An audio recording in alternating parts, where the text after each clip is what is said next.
How to add follow button on Facebook page. That's what I will show you in this video.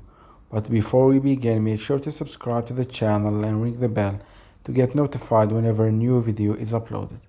With that said, let's get started.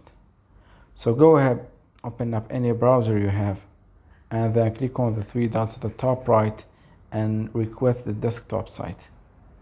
Once you do that, go to facebook.com and make sure that it's www.facebook.com and not m.facebook.com because we want the desktop version and not the mobile one.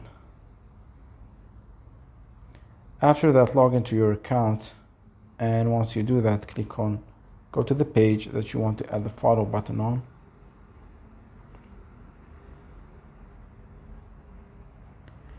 And once you're here, at the bottom below the profile picture, you can see a button that says add a button. Click on it.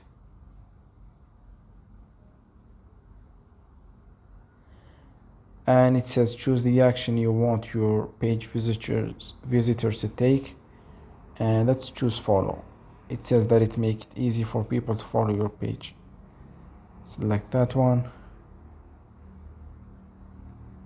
and as you can see, the button has now been edited to follow.